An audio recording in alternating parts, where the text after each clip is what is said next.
Could I invite Phillippa Rutledge to come forward, please?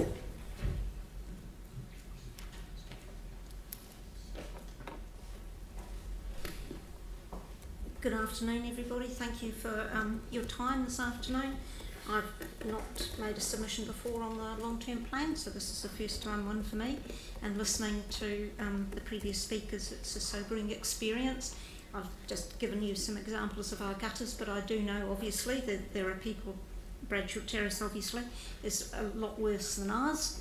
But the point of me showing it is to support the council's view that we do need some work on gutters, and we were just along from a whole lot of work that was done on a new sewer thing, and it just struck me that it would have been relatively easy to have redone the gutters just along as well. So, you know, sort of thinking and programming in, as somebody else said, putting these things together is a lot better than having to come back again and again, or in lots. So yeah, we've got, as you see, those old-fashioned gutters which are difficult for people to get across, which block up quickly, and yes, obviously are not functioning efficiently, and will be on somebody's program at some time. But I was disappointed that work at the corner didn't extend a bit further. My submission, and I also support the comments that a previous speaker made about Strickland Street and the cycleways, because I travel down there most Saturdays, and I can see the issues that are developing for traffic from the creation of that cycleway.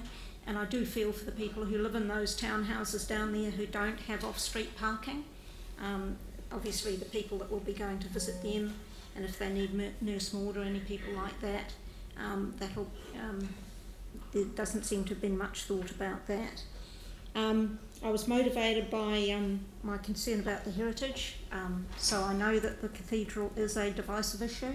I have to say I'm an Anglican, although a bit embarrassed about it at present, but that building, the cathedral, is important to me. It has personal memories to me. My grandfather's funeral was there, and he was the flag bearer when the South African War veterans flag was laid up. So whenever I enter that building, I remember that, and I used to think of him when I saw that flag sitting up there.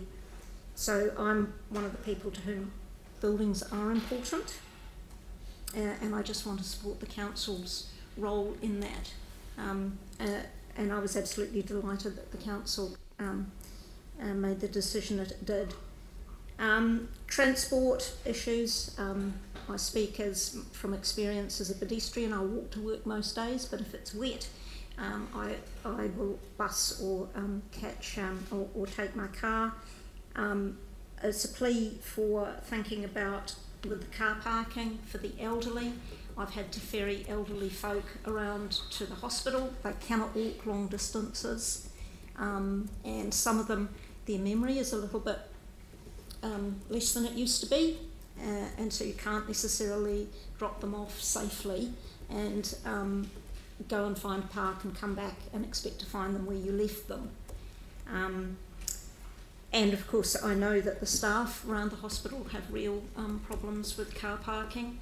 I went and saw the council staff when they were developing the new roading system for Selwyn Street and around Hagley Avenue, and I raised the issue about the hospital staff and the car parking problems it would cause, and the police who were just round the corner at that stage, and the answer was, well, they can cycle or they can catch the bus, which frankly is not very practical.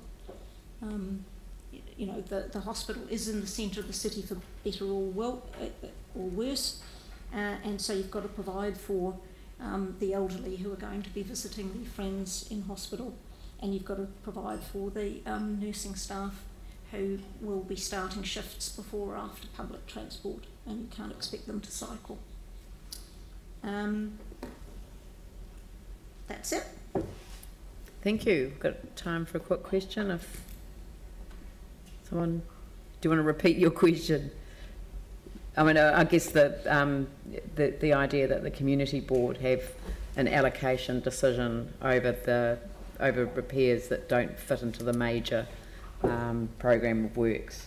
Yeah, I'm getting a nod. I support that, because I mean, when you're doing all that work and you've got all the road up just along there to carry on, if there's something needing doing in the immediate vicinity, that would certainly make sense. I mean, look, one of the downsides, and people don't sort of kind of see this around the skirt program, was that if it was part of what was being paid for, it got done. If it wasn't, it didn't get done unless the council put money on budget for it, but they didn't come and ask for budget for it unless it was putting in a bigger pipe. You know, so if it wasn't directly related to the work that they were doing, they didn't come with that bigger picture in mind. I know that Yanni raised it a squillion times, so I'm just kind of repeating it again, and hopefully now that that program's over, we can do a lot better with coordinating between all of the different agencies that go into the ground. You know, I've been caught out myself with Orion going into the footpath on the same street that Naval one were less than 18 months ago. So you just ask yourself, we could do better than that. So thank you very much. Thank you. And